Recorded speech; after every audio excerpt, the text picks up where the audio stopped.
یہ عبادت گلے پہ چھری چلانے سے ہوئی کیسے؟ غیر مسلم پوچھتے کہتے ہم نے تو اپنے مندروں سے بلیاں بند کرا رہے ہیں جگہ جگہ، یہ آپ کی بلی جو ہے گھوڑ کی جلی جا رہی ہے، ٹھیک ہے ماس کھا لیجئے۔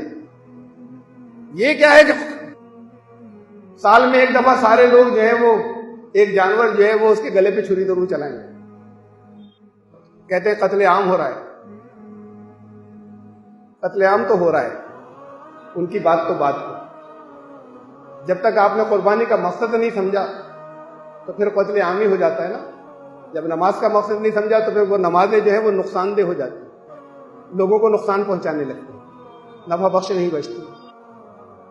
قرآن نے کہا تھا لن ینال اللہ لحومها ولا دماؤها ولکن ینالہ التقوی منکم، کہ تم قربانی کرتے ہو خون یہاں گر جاتا ہے، گوشت تم خود کھا لیتے ہو، ہمیں کیا پہنچتا ہے اس سے؟ ہمیں تو تمہارا تقوی پہنچتا ہے، بس تمہاری کیفیات پہنچتی ہے، یہ چیزیں تو سب یہیں رہ جاتی ہیں۔ اور اگر کیفیات نہیں ہوں آپ کے اندر اور خالی یہ ہو رہا ہو کہ میرے کتنے حصے لے لینا اور تمہارے کتنے حصے ہو جائیں، اور جا کے زیادہ اپنے ہاتھ سے بھی کیا تو بس اس نے کہا قصائی نے جلدی کیجئے، وہ آپ نے چھری چلائی اور ایک طرف کو ہو گئے، کچھ بھی تو دل میں نہیں ہوتا۔ یہ بھی پوجا ہی ہو گئی، ایک رسم یہ بھی کرنی ہے کہ بقرعید کا دن ہے، ہمیں جب ہمارے پاس گنجائش ہے تو یا حصہ لینا ہے یا ایک جانور ذبح کرنا ہے۔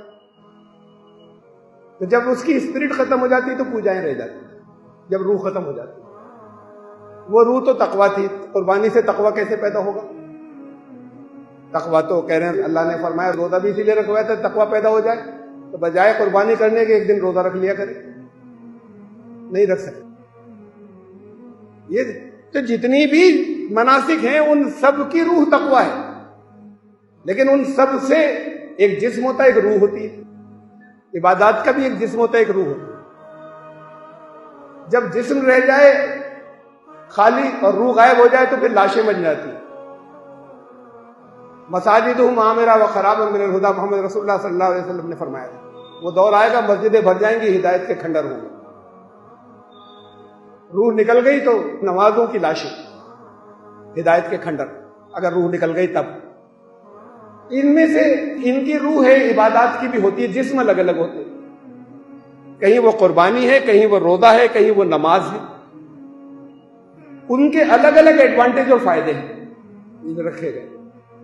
ایسا نہیں ہے کہ زکوٰۃ نہیں دی تو روزہ رکھ لیجئے، جو زکوٰۃ کے قابل تھے اس کے بدلے کچھ نمازیں پڑھ لی، نماز اپنی جگہ پڑھنی، زکوٰۃ اپنی جگہ دینی، نماز نہیں پڑھی تو زکوٰۃ بڑھا دیں کچھ۔ ایسے ہی قربانی جو ہے وہ روک کر کچھ اور نہیں کیا جا سکتا۔ قربانی کے اپنے کچھ وجہ تھی، وہ معلوم ہونا چاہیے آپ کو۔ میں اس واقعے کا تذکرہ نہیں کر رہا، آپ کو سب کو معلوم ہے کہ حضرت ابراہیم صاحبزادے کو لے کر چلے، صاحبزادے کو راستے ہی میں اندازہ ہو گیا کہ کس لیے لے کر جا رہے ہیں، بتایا نہیں تھا، انہیں راستے میں اندازہ ہو گیا، اور یہ بھی اندازہ ہو گیا کہ اللہ کے نبی ہیں، اللہ کا حکم آ گیا ہوگا، ورنہ بیٹے کو کیوں قربان کرنے لے جاتے؟ یہ اللہ کا حکم، جب اللہ کا حکم ہے تو مجھے راضی ہو جانا چاہیے۔ حضرت ابراہیم کو پتہ بھی نہیں، اندر یہ ساری بات چلی، 2-3 جگہ شیطان نے ان کو مسلیڈ کرنے کی کوشش کی، کچھ وسوسے ڈالنے چاہے، انہوں نے بھگا دیا شیطان کو، خود راضی ہو گئے کہ میں قربان ہو جاؤں گا۔ یہ وہاں پہنچ کر اسپاٹ پہ انہوں نے کہا کہ پہنچنے کے بعد کہا کہ بیٹے میں نے انی ارا فی المنام انی اذبحک فانظر ماذا تری، میں نے خواب میں دیکھا، یہ بھی کلیئر سن لو کہ وہی نہیں آئی، نہ فرشتے نے آ کے بتایا، خواب دیکھا تھا کہ میں تمہیں ذبح کر رہا ہوں، اس خواب سے تمہیں کیا لگتا ہے؟ یہ تو پہلے ہی تیار تھے، انہوں نے کہا کہ یا ابت افعل ما تؤمر، ابا جان فوراً کریے، یہ اللہ کا حکم ہوا ہے۔ یہ قرآن میں نہیں ہے لیکن ہمیں تاریخ سے ملتا ہے، روایات اور احادیث سے ہمیں ملتا ہے کہ خود حضرت اسماعیل نے مشورہ دیا آنکھوں پہ پٹی باندھ لیجیے گا، ان وقت کہیں ایسا نہیں ہوگی محبت آ جائے دل میں۔ حضرت ابراہیم تو اسی بیٹے کو چھوڑ کر چلے آئے تھے اپنی ان کی ماں کے ساتھ میں، اس جگہ پر جہاں تڑپتی ہوئی موت تھی، سسکتی ہوئی، اور زندگی مل گئی تھی اس کے بعد۔ حضرت ابراہیم میں نہیں آتا، لیکن انہوں نے جو ابھی 14 سال کے تھے تقریباً، انہوں نے مشورہ دیا، آنکھوں میں پٹی بھی باندھ لی، اور جب آنکھوں پہ پٹی باندھ لی اور چھری چلانے جا رہے تھے تو اس وقت آواز گونجی اندر اللہ کی طرف سے آئی ڈائریکٹ. اب یہ وہی بھی نہیں فرشتے نے آ کے سنا دی، وہ بھی نہیں. اور انہوں نے کہا کہ یہ تو بہت بڑا امتحان ہو گیا تمہارا. یہ انسان کی خود امتحان تھا، بہت بڑا ہو گیا، ذرا سخت امتحان لے لیا اس بار. ہم نے امتحان لینے والا کہہ دے کہ ہم نے آؤٹ آف کورس دے دیا اس بار پہ. ان ھذا لہو البلاء المبین، یہ تو بہت ہی سخت امتحان لے لیا اس بار. قد صدقت الرؤیا، یار خواب ہی تو دکھایا تھا، خوابوں کی تو تعبیریں بھی ہوتی ہیں، تم خواب کو سچا کی دے رہے تھے. اور پھر اس کی جگہ ایک مینڈا وہاں پر اللہ کی مرضی سے وہاں آ گیا، اور آنے کے بعد کہا کہ فدیے میں ہم قبول کر لیں گے. یہ فدیے کے اندر ایک کمپنسیشن میں ہو گیا تمہارا جذبہ قبول، یہ قربانی کے لیے یہ جانکاری، اس کی قربانی کرو، اس کی یادگار ہے. یہاں ایک بہت اچھے جین دھرم کی بہت اچھی نالج رکھنے والے، ہمارے بہت قریبی اچھے تعلق والے، عمر میں بڑے ہیں لیکن کہہ سکتے ہوئے ہمارے دوست، برسوں پرانی بات ہے. انہوں نے پوچھا ہم سے کہ وہ حضرت ابراہیم نے تو بیٹے کے گلے پہ چلائی تھی چھری، یہ آپ لوگ جانور کیوں سارے مار رہے ہیں؟ سنت تو یہ ہے. تو میں نے ان سے کہا کہ جو ہوا نہیں، جو اللہ نے ہونے نہیں دیا، وہ کہہ رہے ہیں کہ وہ کرو. بیٹے کو اللہ نے نہیں ہونے دیا ذبح، تو آپ کہہ رہے ہیں بیٹے ذبح کرو. اور جو اللہ نے انتظام کر دیا کہ یہ کرو، اس کو کہہ رہے ہیں یہ کیوں کر رہے ہو؟ یہ تو بہرحال ان سے کہا تھا، لیکن یہ سوال کرتے ہیں کہ کرتے کیوں ہو یہ سارے لوگ؟ اس لیے کہ اس سے کچھ چیزیں ہوئے، اللہ کو معلوم ہے کچھ پیدا ہوتی ہیں، اور اس کے بعد پھر جو گوشت آتا ہے وہ بہت سے ضرورت مندوں کے کام آتا ہے. سب کے سارے مسلکوں میں غیر مسلم کو بھی دینا جائز ہے قربانی کا گوشت، انہیں بھی دیجیے جو لوگ کھاتے ہیں. لیکن پھر یہ انتظام بھی ہونا چاہیے کہ پھرتا نہ پھرے، ضرورت مندوں کے لیے ایک حصہ جائے. اب ضرورت مند جو ہیں وہ بھی پیٹ بھرے ہو جائیں، وہ کہہ کہ نہ وہ اسے بکرے والا چاہیے، یہ نہیں چاہیے، تو وہ ضرورت مند کہاں بچے گے؟ ضرورت مند تو بیچارہ سوکھی روٹی بھی کھا لیتا ہے اگر واقعی بھوکا ہوتا ہے تو پھر اتنے ضرورت مند بھی نہیں بچے، کیا کریں؟ زکوٰۃ کا نظام اگر یہاں کامیاب ہو جائے، لوگ دینے لگ جائیں اور صحیح جگہ دینے لگ جائیں، تو 8 سال بعد زکوٰۃ کے مستحق ہی نہیں بچے گا. پھر کیا کریں گے؟ زکوٰۃ تو دینی ہے، تو پھر یوگانڈا بھیجیں گے، بنگلہ دیش بھیجیں گے. وہاں پہ بھی صحیح نظام چل رہا ہو تو ان ملکوں میں بھیجیں گے جہاں مسلمان آبادی کم ہے، غیر مسلم آبادی زیادہ ہے، وہ غریب ہیں. غیر مسلم کا بھی زکوٰۃ میں ایک حصہ ہوتا ہے. مؤلفۃ القلوب 8 مدوں میں سے ایک ہے کہ انہیں معلوم ہو کہ اسلام کیسا دین ہے، کتنا خیال رکھتا ہے. یہ تو لوگوں کو یاد ہی نہیں رہا کہ ان کا بھی حصہ ہوتا ہے. اگر یہاں پر فرض کیجئے کہ سیچوریشن ہو گیا تو پھر ہماری ذمہ داری ہے ایسے گوشت کاٹ کے ڈھیر لگانے سے کوئی فائدہ نہیں. کہیں پہ سڑ رہا ہے، کہیں پھک رہا ہے اور لینے کو لوگ راضی نہیں ہیں. تو پھر یہ بھی ذمہ داری ساتھ میں کہ یہ ڈھونڈے کہاں ہے، ضرورت مند وہاں پہنچائیں.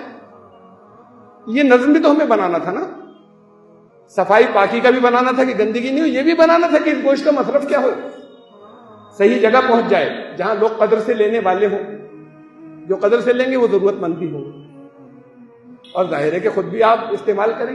لیکن یہ تو بعد کی باتیں تھیں کہ ایک دن جو ہے وہ بہت سے لوگوں کو جگہ جگہ سارے میں پہنچ جائے گا، یہ تو بات کی بات تھی. اصل چیز تو یہ تھی کہ حضرت ابراہیم نے اپنے خیال میں اپنے صاحبزادے کے گردن پر چھری چلا دی، وہ تو عین موقع پہ بس روک دیا گیا. انہوں نے تو چلا دی تھی، چھری چل چکی تھی. اور پھر اس کی جگہ اللہ نے روک کر اور کہا کہ اس کا فدیہ یہ ہے، ہم نے بیٹے کی قربانی قبول کر لی، اب اس جانور کی کر لو بدلے. جب آپ چھری چلا رہے ہوں، ہر ایک نہیں چلا سکتا، ایک جانور میں کئی حصے ہوتے ہیں، تو موجود رہیے. اس سے کام نہیں چلے گا کہ آپ نے حصہ لے لیا اور گھومتے پھرنے میں پیسے بھیج دیے تھے. یہ پیسے بھیج دیے تھے تو کہے گی قربانی، پھر اس کی ہی کیا ضرورت تھی؟ پھر پیسے ہی ضرورت مندوں کو بانٹ دیتے، جانور ہی کیوں کٹوانا تھا؟ قربانی تو اس لیے تھی کہ اس وقت آپ اس سارے سین کو یاد کریں کہ بیٹا لیٹا ہوا ہے اور بیٹے نے کہا ہے کہ اللہ کا حکم ہے مجھے میرے اوپر چھری چلائیے، اور دل میں کوئی آپ کے کہیں کسی جگہ نرمی نہیں آ جائے، اس وقت بیٹے کی محبت نہ آ جائے. اور باپ کے اندر بیٹے کی بے پناہ محبت تھی، لیکن اللہ کی محبت سے بہت نیچے تھی. وہ پرواہ نہیں کرتے بیٹا ختم ہو جاتا تھا. تو انہوں نے تو اپنی طرف سے یہ عمل کیا تھا. اللہ نے کہا کہ وہی قربانی قبول بیٹے ہی کی. یعنی بیٹا تم نے ہمارا حکم سمجھ کے قربان کر دیا. یہی تو مانگا تھا آپ سے بھی. ان اللہ اشتری من المؤمنین انفسهم واموالهم بان لهم الجنہ. ایمان لانے والے وہ ہیں جنہوں نے جنت کا سودا کیا ہے اپنی جانیں اور مالوں کے ذریعے. جان نہ جان آپ کی نہ مال آپ کی، اس کے بدلے جنت کا سودا. تو پھر یہ تو اللہ کا ہو گیا نا، آپ کا نہیں بچا. اور اگر اس کو اس کی مرضی کے خلاف خرچ کر لیا اور یہ بھی کہہ دیا کسٹوڈین ہو تمہیں اپنے پاس رکھو، اس میں سے خرچ بھی کر لینا. یہ بھی نہیں کہا کہ بس اتنا سا کرنا کہ 2 وقت پیٹ بھر جائے، بس اتنا ہی پہننا کہ 2 جوڑے کپڑے ہوں، ایک دھولیا پہن لیا، یہ بھی نہیں کہا. لیکن جتنا استعمال کر سکو اتنا ہی کرنا، اس سے آگے ڈھیر مت لگا. اس کے بعد جو استعمال میں تمہارے نہیں آ سکتا، نہیں آتا، وہ دے دینا ضرورت مندوں، ان کے کام آئے گا. تو اسپرٹ جو تھی وہ تو یہ تھی. آپ کی نیت یہ ہو چھری چلاتے وقت کہ میرا بیٹا بھی ہوتا تو میں اللہ کا اگر حکم ہوتا تو چھری چلا دیتا. کر سکتے یہ ہمت؟ اصل میں تو اس کے لیے تھی قربانی. اور اس کے بعد اگر وہ ہوتا اللہ کا حکم ہوتا تو میں قربان کر دیتا. اللہ کا شکریہ ادا کیجئے اس وقت کہ اس وقت اللہ نے آپ سے نہیں کہا کہ بیٹے پہ چھری چلا دی، اس نے فدیے میں آپ کو ایک جانور دے دیا. اس کے پر اللہ کا شکر ادا کیجئے، لیکن یہ نیت کیجئے کہ جس وقت میری جان کی ضرورت ہوگی دے دوں گا، اور اپنی عزیز ترین جو چیزیں ہوں گی وہ دے دوں گا جب اللہ کی طرف سے ڈیمانڈ آئے گی، مانگ آئے گی اللہ کی. اس لیے کہ ہے تو اسی کا نا، کسٹوڈین بنا دیا، استعمال کی بھی اجازت دے دی. تو اصل میں تو یہ اسپرٹ تھی. یہ اسپرٹ پیدا کرنے کے لیے قربانی کروائی گئی. پورے واقعے کو جب تک آپ تھوڑا سا اگر ایسے نہیں ذہن میں آئے نا تو آنکھیں بند کر لیجیے. قصائی تو جلدی کرتا ہے، اسے جانا ہوتا ہے کئی جگہ پیسے لینے. اسے کہیے 2 منٹ، 1 منٹ، 2 منٹ اور ٹھہر جائے، اس سے زیادہ نہیں لے رہے. اور اس کے بعد پھر کھڑے ہو کے ذرا جتنے لوگوں کے حصے ہیں وہ سب ہو موجود. کسی چھری تو کسی ایک نے چلائی. وہ سین کو یاد کر لیں اور یہ عہد کر لیں کہ ہم اپنی جان دینے کو اور اپنی عزیز ترین جو سب سے زیادہ جس سے محبت ہے وہ سب